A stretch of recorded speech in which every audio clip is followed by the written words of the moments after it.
Hello, everyone, and welcome to another episode of Choices Finding Your Joy. Your host, Paula Vail. So happy to have everyone with us today. I'm so thrilled to have just a fun, amazing guest today. Let me introduce to everyone Megan Edge. She is a master healer, intuitive counselor, educator, and author. I'm so happy to have you here today, Megan. Thank you, Paula. It is such an honor to be here with you today. I'm really looking forward to our time together. Thank you, and I'm so honored. Energy sister, it's just so fun. I'm so excited for everything you're going to share today. I would love to begin, Megan, because your book is so fantastic.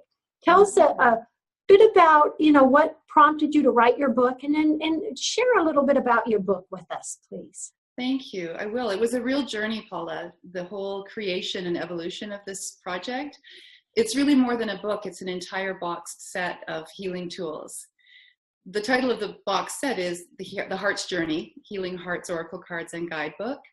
And it comes from my own heart's journey of transitioning out of a 23-year marriage and relationship and all that entails, and moving through those heart wounds into a place of new love and new perspective and a healed heart. And then wanting to take that story out into the world and share it with other people who are going through similar circumstances. Because when we can connect through the story, that's one of the ways that we can do really deep healing. I love it. I love it. So tell us what's in your book. Give us some ideas of what they're going to experience and feel reading your book, Megan. Absolutely. Can I show it to you? Yes, yes, please do. So this is the cover of the main book. And in the book, I share my heart's journey. I share my story of how it is that I am someone that can speak of this and can understand what it's like to go through a process like this and go through the pain and the joy of all of it. And in that story, I share a really important piece, which is the symbol that I asked for from the universe when I was desperate for some kind of a sign that would show me the path to follow. Yes. And to give away the punchline, what it ended up being was hearts. So I began to see hearts all over the place in nature, painted on the side of the wall, carved into the cement, up in the shape of clouds. And I began taking photographs of these hearts so that I would have them as a reminder to always follow my heart above all other voices. And at first I just kept them to myself. They were just for me. Yes. And then when I did eventually step out of that relationship and had to support myself and my girls through my work as a healer, I began to share the hearts with other people. I felt that if they were that beneficial for me, that they could make a difference for other people as well, as an inspiration to always touch base with our heart and to really listen to what our heart is saying. And the response was so amazing through my Facebook page that this thought started to come into my mind of creating a set of oracle cards as a way to share the wisdom of each of these individual hearts as they came into my experience. So I took 42 of these hearts and I created a deck of beautiful oracle cards with channeled messages on the other side of them, and eventually put it all together with Balboa Press and Hay House into this beautiful box set that has the book, it has the oracle cards, it has a journal that we created so that you can write all of your various card pulls and inspirations in the journal. It comes with a pen. It comes with everything that you need to be able to sit in that healing energy of your heart and work with those heart wounds and heal them. So when someone receives the book, they receive the cards, and so they draw a card and then they journal on that? That's right. Yeah, one of the things that I share in the book, in the guidebook, is how to work with the oracle cards.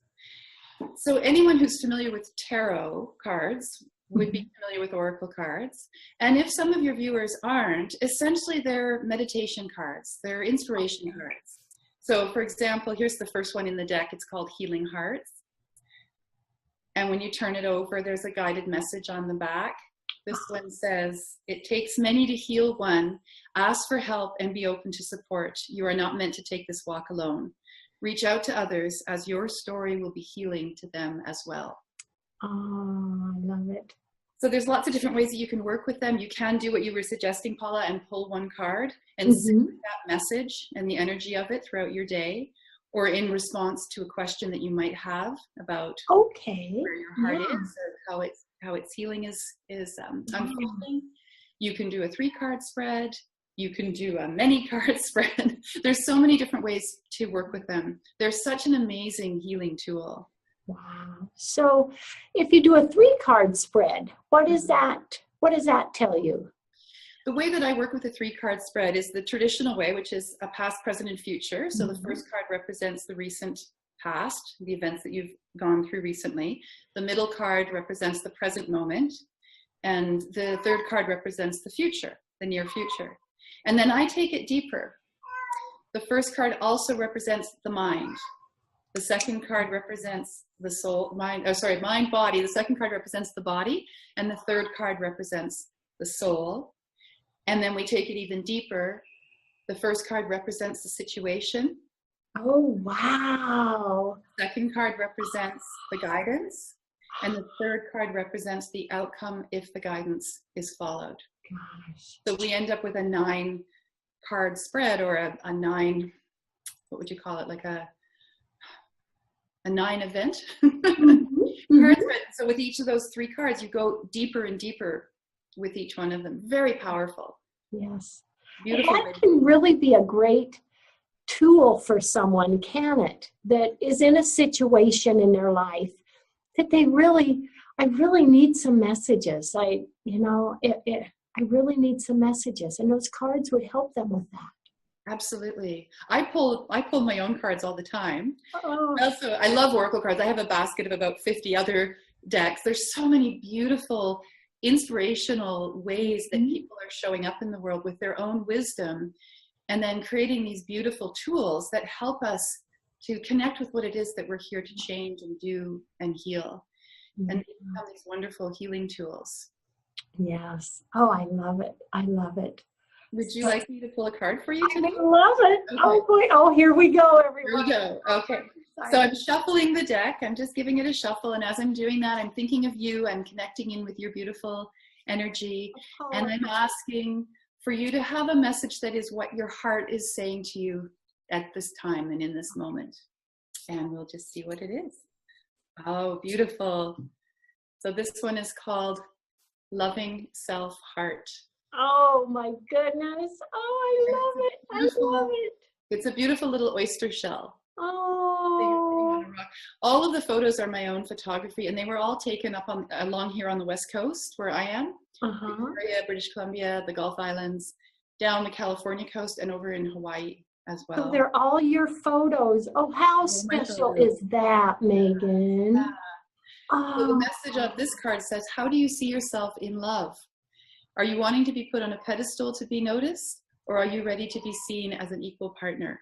I love it. And then from here, you could go into the guidebook, and each card has its own page in the guidebook that takes you deeper into the story of each of these hearts. Yes. What deeper messages it has for you. So this card in particular, Loving Self-Heart, is really all about how are you showing up in partnership, whether that's partnership with an intimate partner, or with a coworker, or with a friend. And are you really allowing yourself to simply be seen?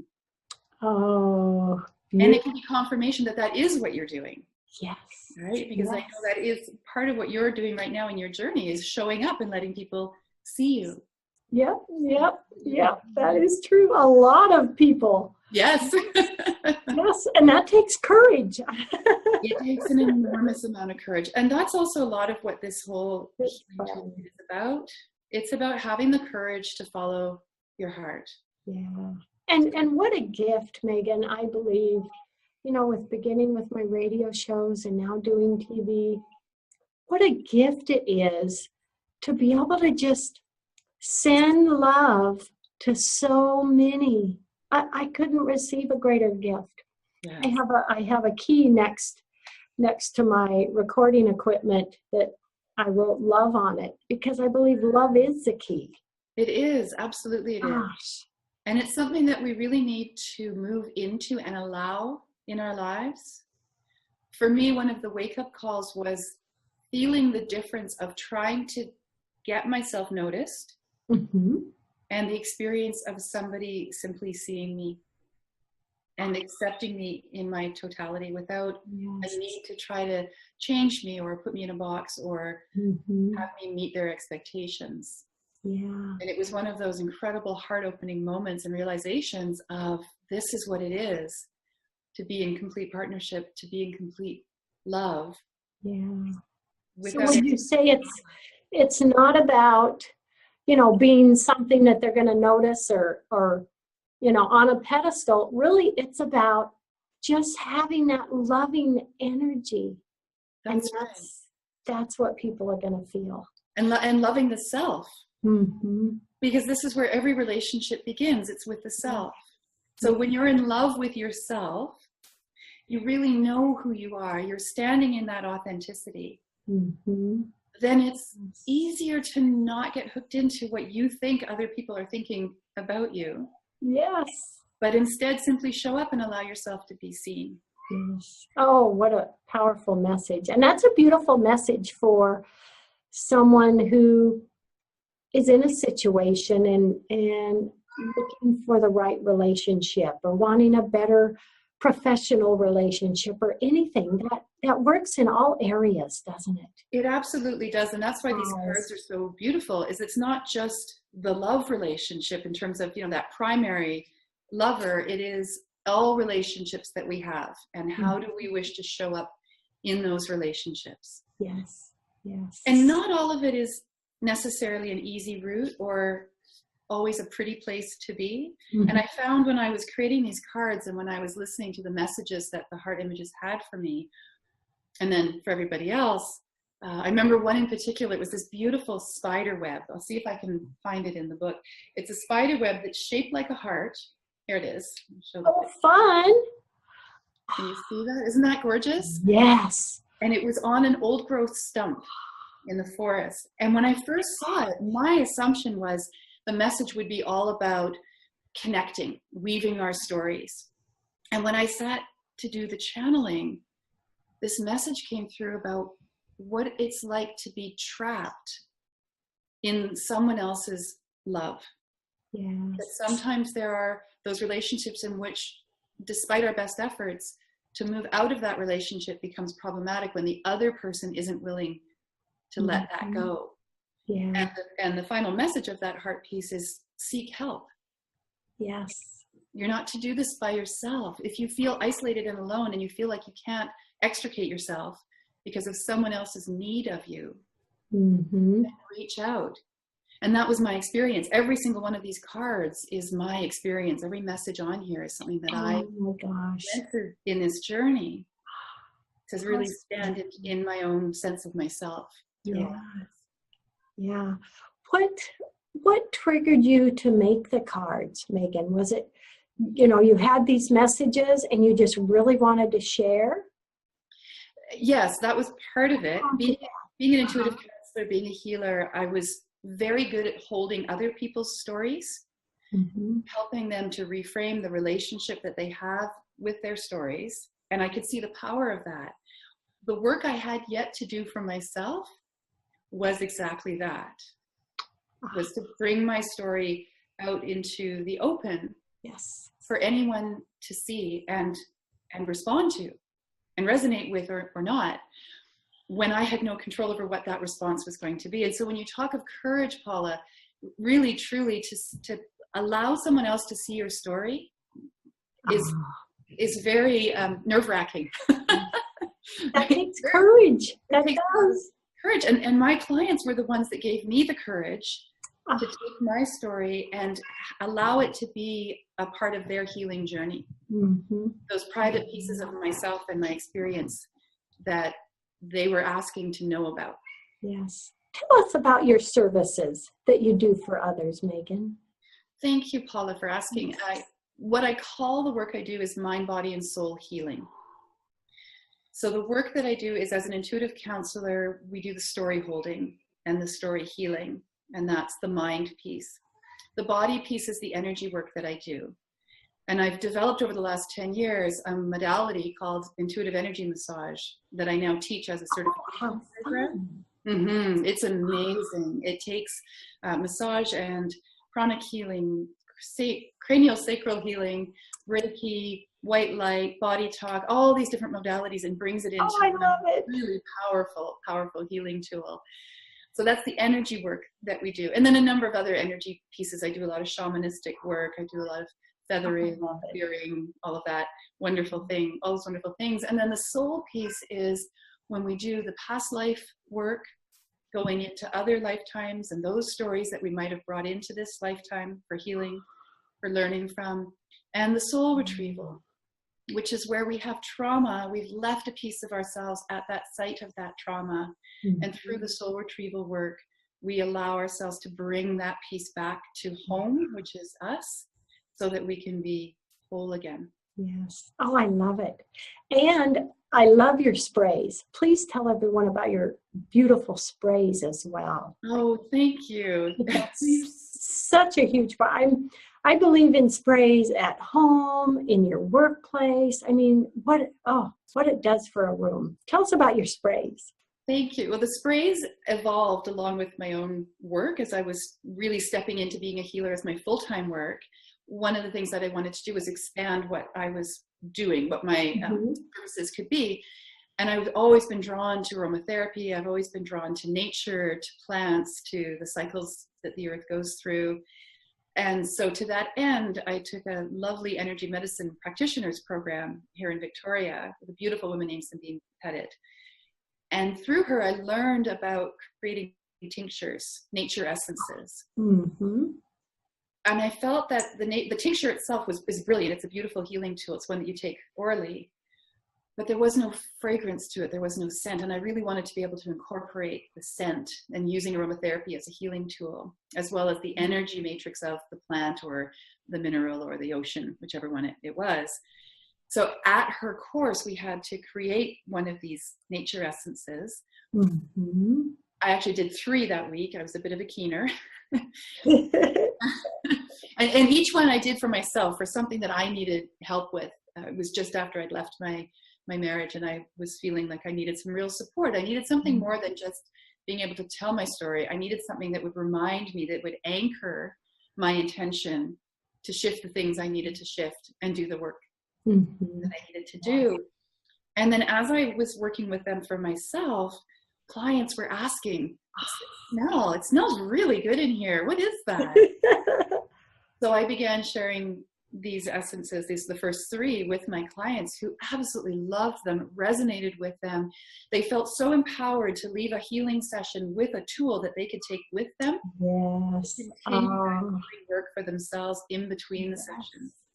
And I really was able to see how powerful that is in terms of creating for my clients a self-empowerment around their own healing. Because as you know, Paula, ultimately, we're not doing the healing for our clients. Our clients are doing the healing, and we're holding space for that. Yes. I love that was the idea behind creating these essences, was to allow my clients to take something with them that can remind them of the work that we're doing and the intention that they have to heal themselves in between the sessions. I started with 3. I now have 11 in the nature essence line, and they're all different kinds. I have the 4 seasons. This is one of my newest and favorite ones. It's water charged during the solstices and the equinoxes. Oh, I love it. I love it. And then the energy essence of the flowers and plants that were blooming at the time on the day of. And then blend that supports what each of those essences are, and then each one connects to the meaning of that season for us.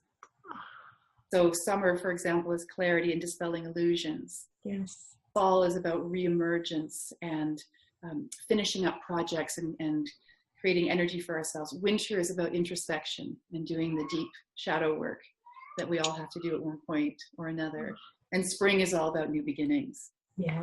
So as you go through these experiences in your life, let's say you're starting a new school or a new project or a new job, and you want to remind yourself to stay in that energy of that excitement and that creativity, spray your spring essence and you breathe it in and you say, yes, I can do this. So each one is meant to support. And then from there, I've created a whole line of chakra spray, Oh, fun. bath bubbles, Fun. lotions. And in that there are 13.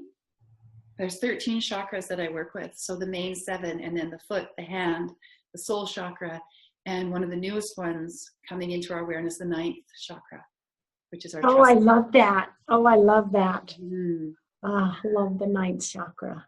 I love it. I love it. And really, I just love being witchy. I love brewing. I love concocting. I love creating these beautiful tools that help us so gently but deeply Mm-hmm.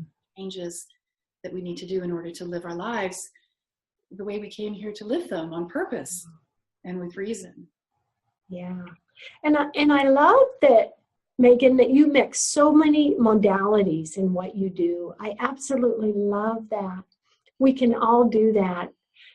Bring in our favorite modalities, use these as tools to enhance our own lives and others, and have fun. That's right. Being creative is so fun. It absolutely Which is.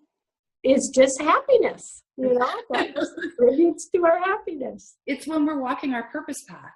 Mm-hmm. And we really feel that support and that love and that trust and that energy, and we see that we're being of service to others and that we're making a difference in their lives.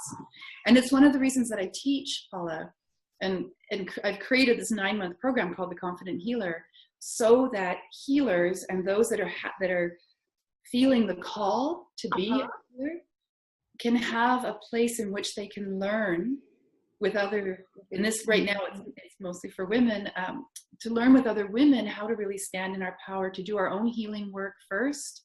Yes. And then to learn all these tools and techniques that my students can then take out into the world as healers and do this work in their own way. How fun. Can you tell the viewers how they can contact you to look into becoming one of your students or order your products? Yes, I would love that.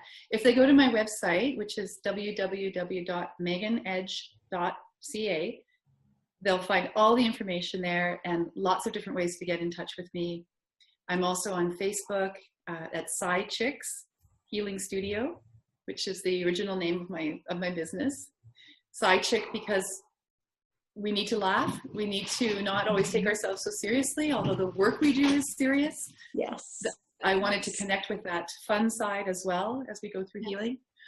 I'm also on LinkedIn. I have a YouTube channel where we put all manner of videos explaining what we do, teaching people how to do some of the visualizations and the meditations that I work with. All of my talks and my public speaking, we record them all, and they're available on my YouTube channel. Excellent. Benefit from all these workshops, and it's all free content on there. Love it. Excellent. So many wonderful things for the viewers. So what would you say for yourself, Megan? Do you have a favorite quote or a particular thing that you focus on or do, let's say, every morning? Do you have anything like that you'd like to share with us? I do. There's 3 that immediately come to mind. Oh, good. The first is in the morning before I get out of bed, I always connect with my chakras. And I do a quick chakra check-in. I put my hands over each chakra, beginning with my root chakra. Okay. And I just let my body take a nice, deep cleansing breath at each chakra center to clear out anything that I picked up during the previous day, or that needs to be released from early on in life, or whatever, or just simply to connect and to balance that chakra. And I move all the way through my body. The other thing I like to do in the mornings before I get out of bed is to invite ease and cooperation into all of my encounters and interactions throughout the day. I find that to be so powerful. And then what's so amazing, Paula, is how easily things show up for me, how much cooperation and collaboration I come across, people wanting to help, people wanting to connect. And I believe it's because I create that intention every day to invite the energy of those power words into that day. Yes. And then the third one, you were asking about a favorite quote. Yes. It's an Anissa Nin quote. And I won't do it justice, but essentially it's the one in which she says, she came to a point in her life where she realized that to stay tight as a bud was more painful than to bloom. Oh, Oh, I love that. And I know your viewers will find the proper wording of it, but that's the gist of Yeah. it. And I remember when I came Yeah. across that quote, I was in my mid-30s. I just lost my mother. I was feeling very lost myself, and I was feeling very tight in my body. I was feeling that I wasn't expressing myself. I lost myself. And I came across that quote in a card in a metaphysical shop, and I burst into tears when I read it, because it was exactly where I was at. Yeah. It was too painful to stay small. It was too painful to not bloom, to not step into what it is that I came here to do. Yes. To be of service, to help, to create space for healing, to teach others how to step into their healing abilities, to bring in messages about that, about love and about compassion and understanding. Yes. Oh, I love that. I read that and I cried and I put it on my business card. And it really was one of those pivotal moments, one of those wake-up calls of, yes, this is what I'm being called to do. I'm being called to bloom. And so many of us are right now around the world, men and women. We're being asked to open up, to shine, to show, to say, look at me, not from a place of, I need to be noticed, from a place of, look at this beautiful being, look at this beautiful body, look at this beautiful intention, this beautiful life. And as soon as we open, that's when we can heal. Let ourselves bloom. Oh, I love that, Megan. I love that. Well, I'm afraid we are going to have to say goodbye. Any last words that you'd like to share before we say goodbye, Megan? I would love for every single one of your viewers to know how amazing they are, how incredibly wise they are, how incredibly beautiful they are, and that each and every one of them has a purpose, has a reason. And when they have the courage, and they do, they are so courageous to say yes to that vision, that thing that they know they're here to do, that the whole world will open up for them. Yeah. Oh, thank you, Megan. That's beautiful. I'm just so thrilled to have you on the show today. Thank you so much. Thank you, Paula. It's been a real, absolute pleasure. Love, hugs, and blessings. And to all our viewers out there, love, hugs, and blessings. See you soon. Goodbye. Bye-bye.